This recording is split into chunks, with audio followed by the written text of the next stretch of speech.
Welcome everyone to our channel. Yes.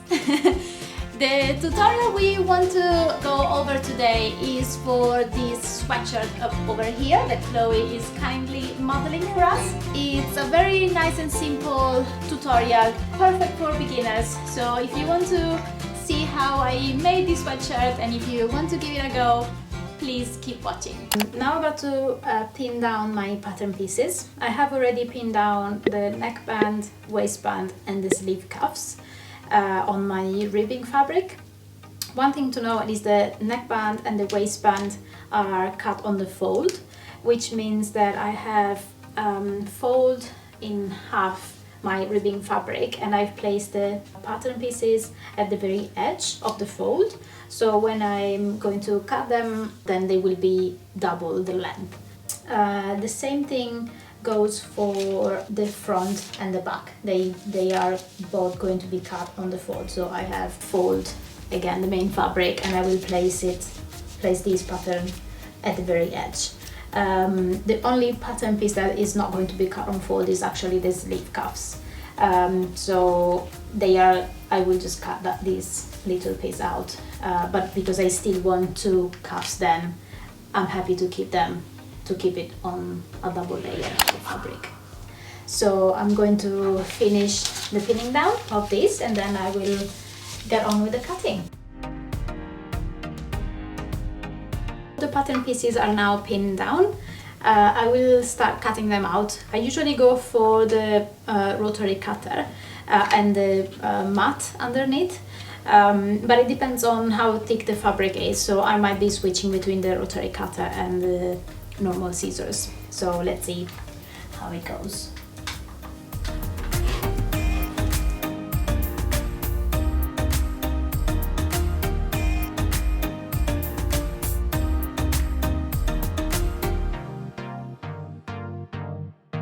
So now to the fun bit.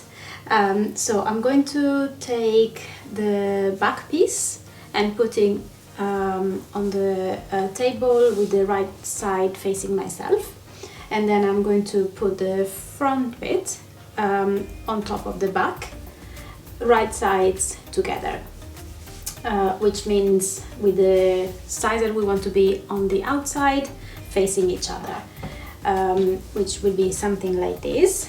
And then so now I'm going to pin the sleeves basically together. So I'm going to pin all the way at the top of the sleeve, and then I'm going to pin the bottom of the sleeve down to the side, and I'm going to do the other side as well.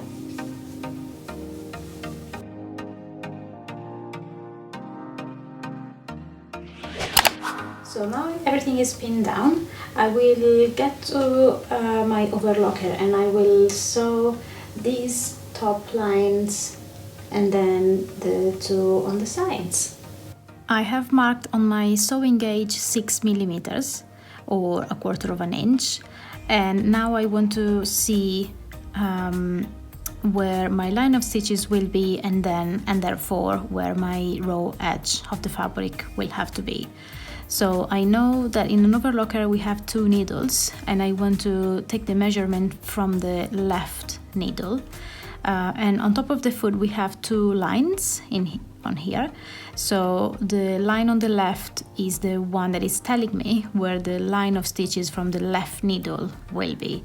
So with my sewing gauge I want to place the end of the gauge close, aligned to the left needle, and then the marked bits, which is where my raw edges will have to be, end up being kind of aligned to this line, which is quite convenient. So I know when I will switch to my fabric, I know that I have to align my raw edge on the line that I found just now, and then I will put it a little bit down there, and then I can lower the foot and start sewing.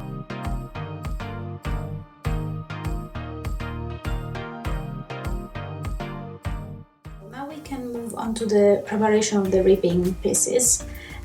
So I have fold in half, all of them basically, right sides together again. So I've done it for the waistband, the neckband, and for the cuffs as well. And I'm now going to stitch them together onto this raw edge at the end.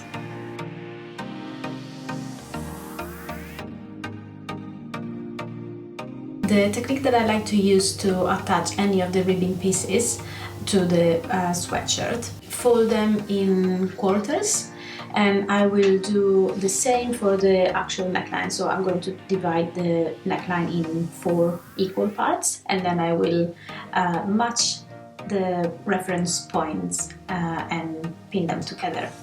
So I'll show you up close how I do it on the neckband. So the first reference point is the seam line that we have on here. Fold it on the seam line.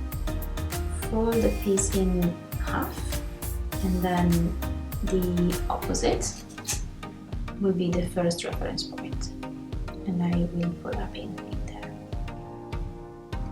Now I will match this reference point to the seam line in there, fold in half, and place a pin in the edge. So that's my third reference point, and I do the same for the fourth.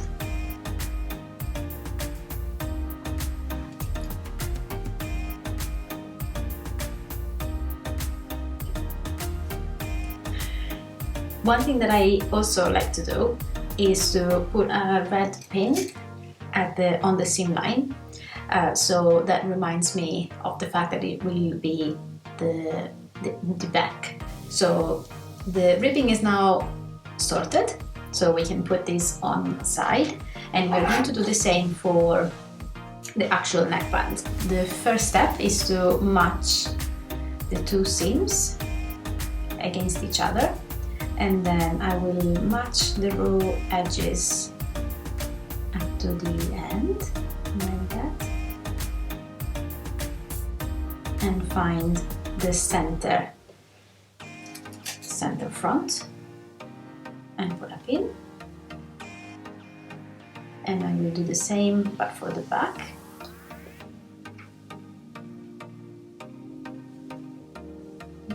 And this is because this is the back, I like to put a red pin,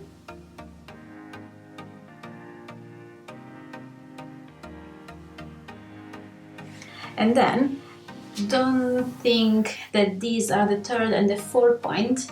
Don't get confused with that, because they are actually not. So the way to find the 3rd and 4th point would be to match the 2 reference points that we've just marked and do exactly the same. And that's our 3rd point. So see that it's a little bit far away. And then do the same for the 4th.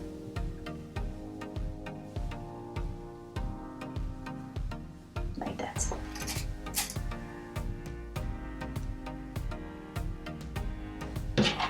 Perfect. So now that I have my 4 points, I can start matching them up with my ribbing. So the sweatshirt is at the moment with the wrong side out. So, and I want to put my ribbing on the inside. So basically they will be right sides facing, the right sides will be facing each other.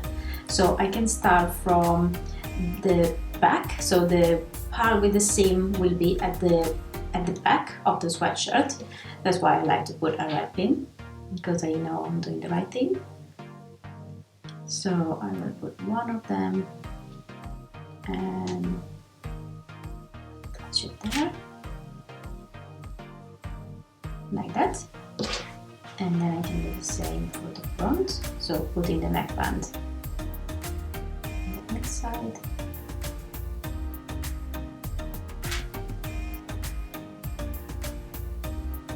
And then I'll carry on with the 4th point.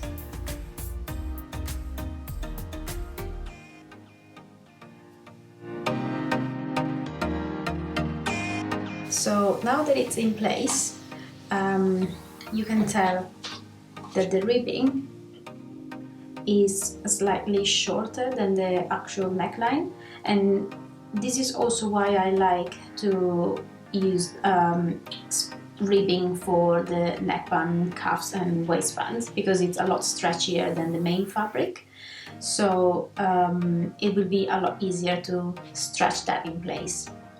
So before we start sewing, I will do another round of pins. So I will put another pin in each half of the quarters that we've just done. And so you see now, so I will stretch my ribbing, and I'll make sure that all the 3 row edges are aligned like that, and then stretch and keep in place, and then add another pin, and I'll do the same for the other 3 parts. So I thought of showing you how to do one of the cuffs as well.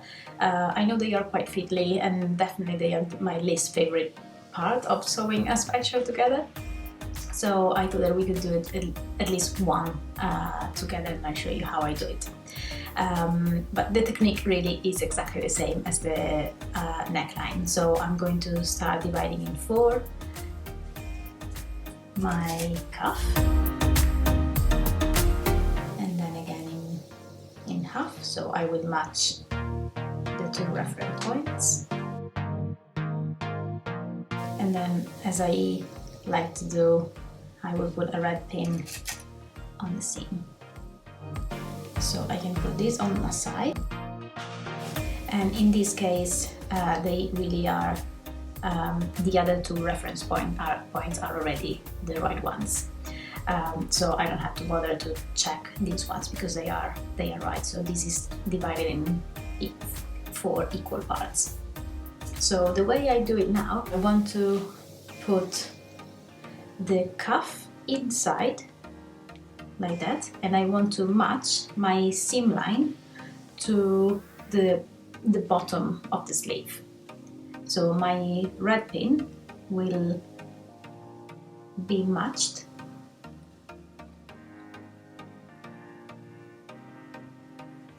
to the seam line of the to the side seam like that.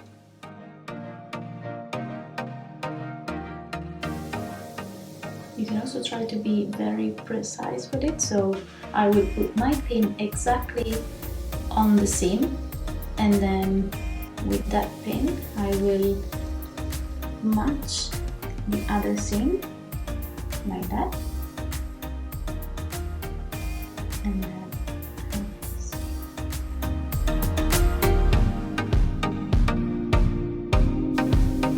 so because this is quite a small piece, I won't bother actually putting another round of pins. This is quite easy to stretch as you go along, so 4 are plenty. So I will do the other sleeve in the same way. So I have quickly sewn the other cuff as well and the waistband, so it's now the time to turn it inside out. Go quickly to press it with the iron, and then we can call the model. We have our model here. This is Chloe, and so she's wearing our sweatshirt that we've done today.